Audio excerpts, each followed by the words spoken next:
Welcome to all of you in online class. Students, as you know that in the last session of grammar that was related to comprehension passage. So students, today is the last term of comprehension. So students, listen carefully, pay attention, then do your work. First of all, I will tell you the answer of previous passage, then I will explain next passage and will send you pick of passage. First of all, you have to read the passage carefully. After that, according to question, you have to write correct answer. So students, let us match the answer of previous passage. The previous passage was related to television. So students,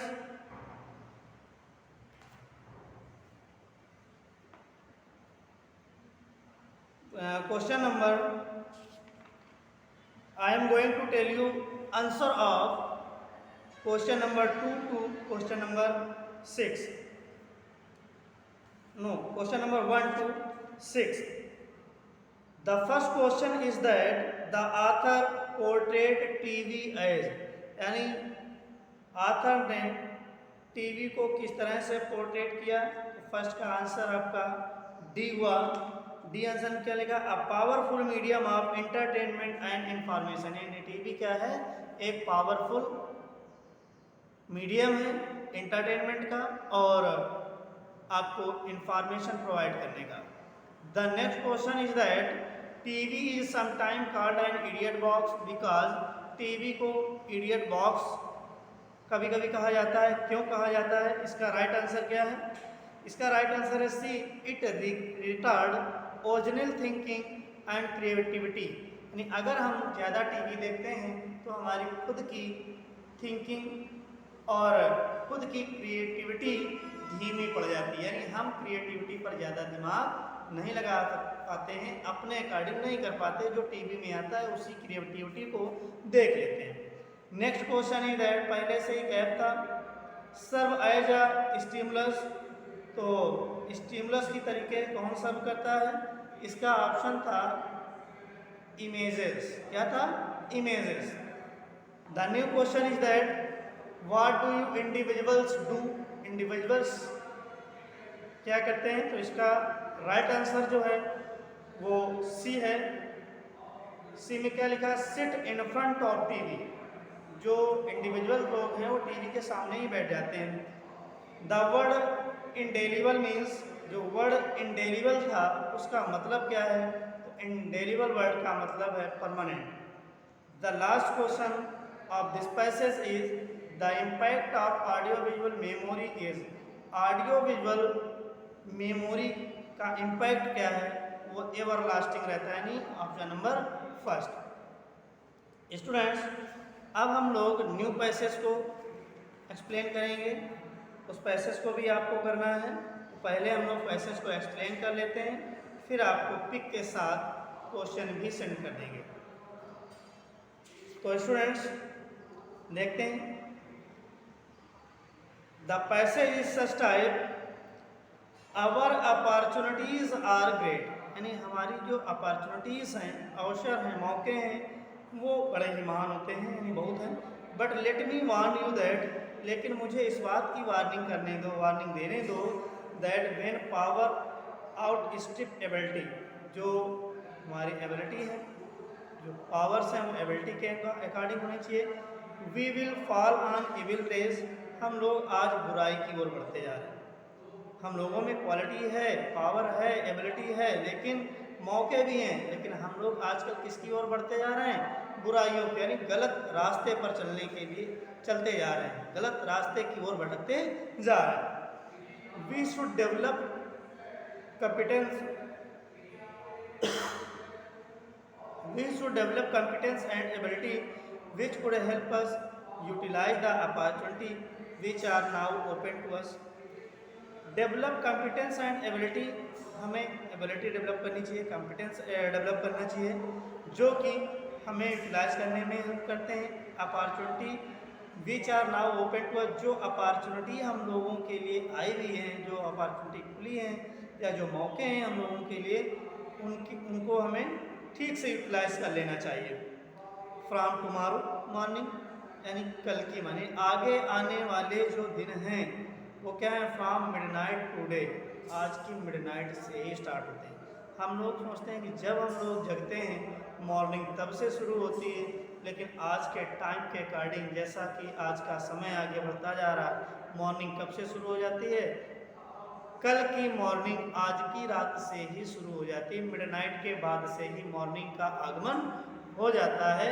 लेकिन हम लोगों को उसी behalf पर चलना चाहिए कि हमें जब जगेंगे तब मॉर्निंग नहीं होगी, मॉर्निंग तो अपने टाइम पर ही आज मिडनाइट के बाद से ही शुरू हो जाएगी। तो हमें अपने टाइम का, अपनी अपॉर्चुनिटी का और अपनी एबिलिटी का सही से उपयोग सही टाइम पर कर लेना चाहिए। हमें गलत रास्तों पर भटकने की ज़रूरत नहीं है। अगर गलत रास्ते पर जाते हैं, गलत रास्ते पर भटकते हैं, तो हमारी जो अपॉर्चुनिटीज़ हैं वो निकल जाएंगी टाइम पे रहते हुए, और हम कहीं कुछ नहीं कर पाएंगे और रास्तों में ही भटकते रह जाएंगे। आगे देखते हैं students, we can't throw the blame on the Britishers. हम लोग अगर कोई काम नहीं कर पाते हैं तो ब्रिटिशर्स पर, ब्रिटिश लोगों पर अपने ब्लेम लगा देते हैं, उन्होंने ऐसा कर दिया इसलिए नहीं हो पा रहा। तो हमें दूसरों पर ब्लेम बिल्कुल नहीं करना चाहिए, कि जैसा कि हम लोग बहुत ज़्यादा करते हैं। We have to assume the responsibility ourself for what we do. जो कुछ भी हम करते हैं उसकी रिस्पॉन्सिबिलिटी हमारी है। जो कुछ भी सही या गलत काम करते हैं उसमें हम किसी दूसरे को ब्लेम नहीं करना चाहिए। उसमें सिर्फ और सिर्फ हम कोई काम कर रहे हैं तो उसमें जो रिस्पॉन्सिबिलिटी है वो सिर्फ हमारी है। A free India will be judged by the way, जो फ्री इंडिया है वो भी जज की जाएगी किसके माध्यम से, in which it will serve the interest of the common man in the matter of food, clothing, shelter and social activity. जो इंडिया है, फ्री इंडिया है, वो आपको जज करेगी, इस तरीके से जज करेगी, it will serve the interest of common man, कि वो कॉमन लोगों पर अपना इंटरेस्ट दिखाएगी। मैटर ऑफ फूड, किस किस मैटर में, यानी जो कॉमन मैटर है वहीं पर गवर्नमेंट अपना इंटरेस्ट दिखाती है, जैसे कि फूड हो गया, क्लॉथिंग हो गया, shelter and social activity.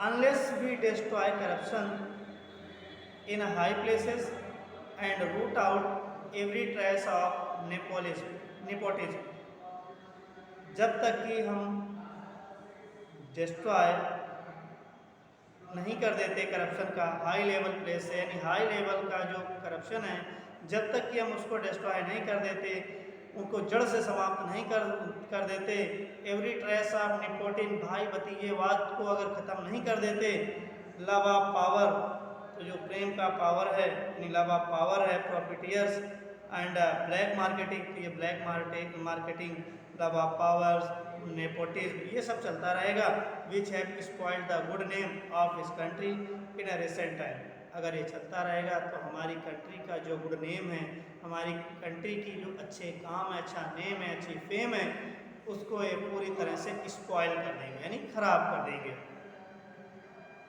We will not be able to raise the standard of efficiency, हमें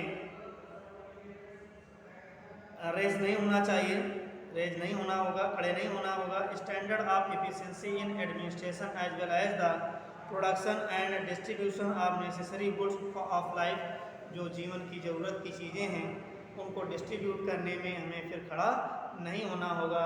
अगर करप्शन हमारा जड़ से ख़त्म हो गया, भाई भतीजावाद अगर ख़त्म हो गया, जो रूट्स हैं हमारे करप्शन की वो अगर ख़त्म हो गई, तो छोटी छोटी चीज़ों के लिए, लोगों की आवश्यकता की चीज़ों के लिए एडमिनिस्ट्रेटिव जो पावर हैं, जो हमारे एडमिनिस्ट्रेशन है, प्रशासन व्यवस्था है, ये संभालने का काम करती, इन्हें कभी भी खड़े नहीं होना पड़ेगा, प्रशासन को भी बहुत ज़्यादा सहूलियत मिल जाएगी।